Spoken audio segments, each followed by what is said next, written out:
Michelle thinks American men suck. Let me warn you, your rage does not exist in a vacuum. If we don't get this election right, your wife, your daughter, your mother, we as women will become collateral damage to your rage. To make these choices clear to the men that we love, our lives are worth more than their anger and disappointment. What's that pitter-patter sound I'm hearing in the background? It's the footsteps of Barack running to vote for Trump. For decades, Michelle Obama has been wrapped in a Teflon shield of public adoration. She is consistently named one of the most admired women in the world, a symbol of grace, intelligence, and modern motherhood. Her image seems untouchable, her legacy unassailable. But what if that entire image was a carefully constructed illusion? Two of media's most unpredictable figures, podcaster Joe Rogan and late-night host Greg Gutfeld, began asking questions nobody else dared to. They weren't just poking holes in her narrative. They were setting fire to the entire script. What they uncovered wasn't a hidden monster, but something far more insidious in the modern age. A perfectly managed brand, disguised as a human being, built on a foundation of shocking hypocrisy. Joan Rivers said that Michelle Obama was a man before she died. Was that a joke? I thought it was a joke. I thought it was a joke too, but the way she said it wasn't like jokey. She was like, oh, come on, everybody knows Michelle Obama's a man. Michelle Obama surprised fans on her new podcast by saying her pet peeve about her husband is that he's chronically late. For example, we're still waiting on him to admit he's from Kenya. And as for Barack's pet peeve about Michelle, he's mad that she keeps leaving the toilet seat up. When she cleans it. When she cleans it.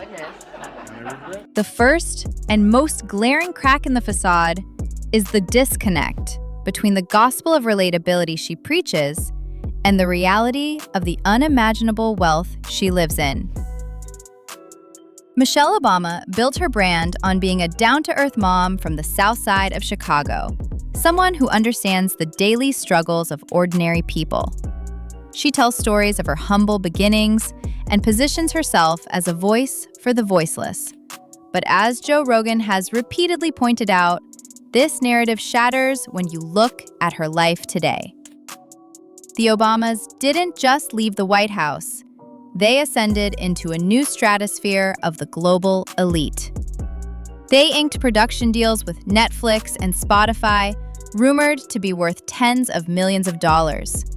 They purchased a sprawling 29-acre waterfront mansion in Martha's Vineyard for nearly $12 million. Rogan found the hypocrisy staggering. Here was a woman speaking at conventions about income inequality and people taking, quote, more than they need, end quote, while living a life of opulence that rivals royalty. It wasn't just that she was rich, it was the jarring contrast between her life and her message. The I'm just like you narrative crumbles when you don't have a 7-bedroom estate with a private beach. This wasn't just a critique of her wealth. It was an exposure of the fundamental dishonesty at the core of her public brand. Michelle Obama has openly admitted that she and Barack sleep in separate bedrooms. Here's how it works. She sleeps downstairs, and he likes men. We already have it with Obama, so let's just calm down. Got it. You know Michelle is a I'm sorry, she's a what?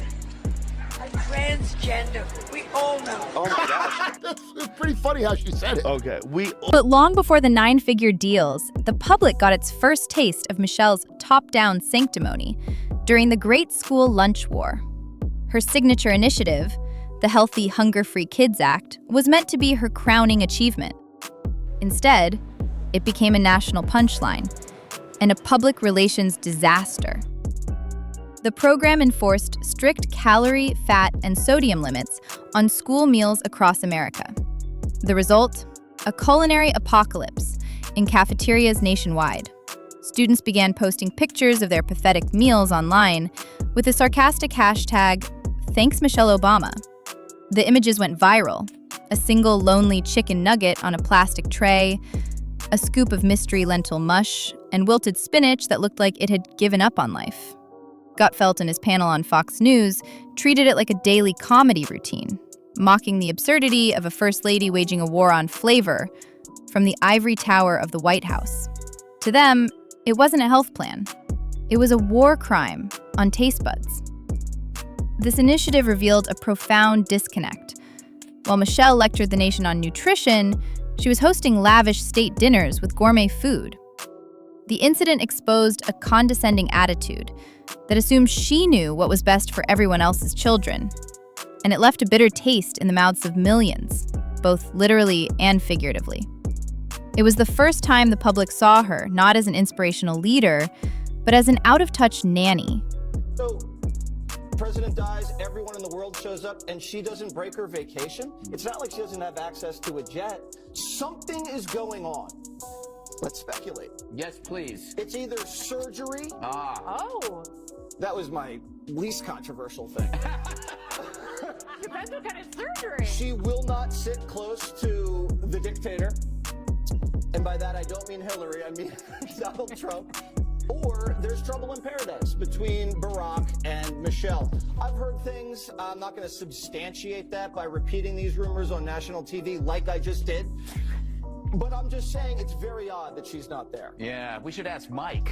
Perhaps nothing captures the essence of the Obama brand more than Michelle's most famous motto, "When they go low, we go high." On the surface, it sounds noble, a call to rise above the mudslinging of modern politics. But to critics like Rogan and Gutfeld, it's one of the most passive-aggressive and intellectually dishonest phrases ever coined. They argue it's not a principle, it's a weapon. By declaring that her side goes high, she automatically frames any and all opposition, no matter how legitimate, as going low. It's a brilliant rhetorical trick that shuts down debate before it can even begin. If you question her policies, you're low. If you point out her hypocrisy, you're low. If you dare to make a joke at her expense, you're the lowest of the low. Gutfeld has called it the ultimate tool of moral posturing, a bumper sticker slogan designed to signal virtue without ever having to defend your ideas. It creates a dynamic where she and her supporters occupy a permanent moral high ground, looking down with disappointment at the petty grievances of the unenlightened masses. It's a conversation ender, a way to win an argument by simply refusing to have one. The phrase perfectly encapsulates the brand: untouchable, superior, and completely insulated from genuine critique. Tim Dillon's video where he was saying that Michelle Obama should run for president. If she won, she could pull her cock out and China would just give up. I was fucking wheezing. I couldn't breathe. Big Mike. As the official narratives began to fray, darker and more bizarre whispers started to surface from the fringes of the internet and media. These weren't just critiques of policy, they were deeply personal and shocking attacks on her very identity. The most infamous moment came from the legendary comedian Joan Rivers. Just weeks before her sudden and tragic passing, a TMZ reporter asked her if the US would ever have a gay president. Rivers, in her signature unfiltered style, replied, "We already have one with Obama, so let's just calm down." She then added, "You know Michelle is a trans." The reporter, stunned, asked her to clarify, and she doubled down, saying, "A transgender, we all know it." While many dismissed it as a crude joke, the timing of her death, so soon after, fueled endless conspiracy theories. This opened the floodgates for the Big Mike theory, a baseless but incredibly persistent rumor that alleges Michelle was born a man named Michael. The theory, pushed by figures like Alex Jones, has festered for years in the dark corners of the web, with believers endlessly analyzing her physique, her hands, and her family photos. While mainstream sources ignore it, its persistence speaks to a profound distrust of the polished image presented to the world. It suggests that a segment of the public believes her entire life story is so perfectly manufactured that even her gender could be part of the performance. Just good to see everybody having a good time. The country's almost back to normal before World War III. COVID was just so strange. We lost a lot of people during COVID, and most of them are still alive. Yeah. Before COVID, I would have told you that vaccines are the most important invention in human history. After COVID, I'm like, I don't think we went to the moon. I think Michelle Obama's got a dick. I think Pizzagate is real. I think there's direct energy weapons in Antarctica. Continue to escalate for the Obamas. Hopefully they can settle it like men.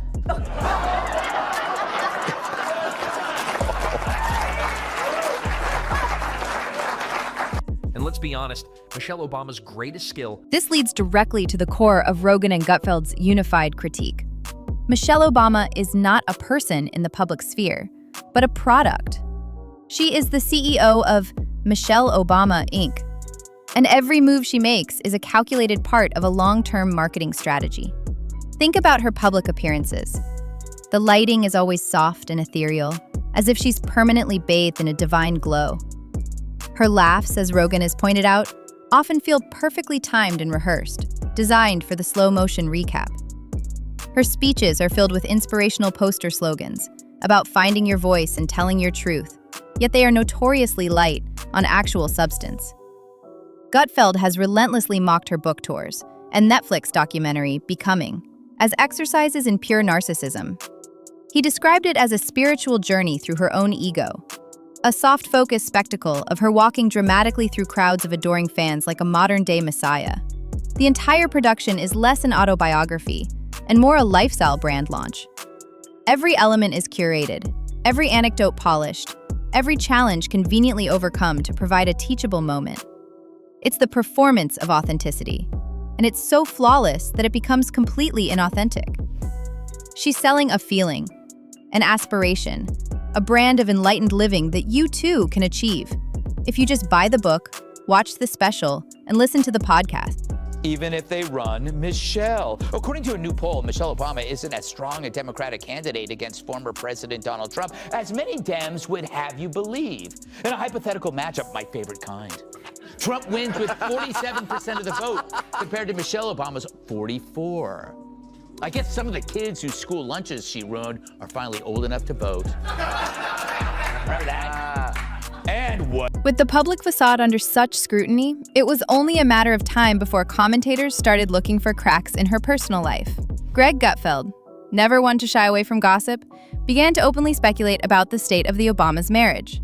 He pointed to Michelle's conspicuous absence from certain high-profile events where other political spouses were present. He'd bring up tabloid rumors and anonymous sources who claimed the couple was effectively living separate lives, even sleeping in different bedrooms. On his show, Gutfeld would pose it as a question. Something is going on here. Is there trouble in paradise? He would then playfully run through the possibilities, from cosmetic surgery to marital strife, all while claiming he wasn't substantiating the rumors he was actively spreading. This line of attack was particularly effective because the Obamas' love story was a central pillar of their political brand. They were presented as the ultimate power couple, a perfect partnership of love, respect, and shared ambition. Gutfeld's snarky speculation, however baseless, served to chip away at that final, sacred pillar. If the perfect marriage was also just a performance for the cameras, then what part of the story was real? It suggested that every single aspect of their public lives was a carefully managed illusion. They know that they're having a hard time with men. Right. Doesn't seem like this is the right strategy. No. She basically says that they're hurting women by voting for Trump. But I think they don't understand that where it comes from in the first place is that people are sick of being told how bad they are and talked down to, and you know, the condescension doesn't work. None of what they're doing really works. I mean, the Walls AOC live stream of them playing Madden together was supposed to be to get like dudes who like football on their side, and they did it during football. So, what have we learned after peeling back the layers of the Michelle Obama myth? Thanks to the relentless, unapologetic commentary of figures like Joe Rogan and Greg Gutfeld, the Teflon shield has been shattered. They didn't expose a corrupt politician or a secret monster.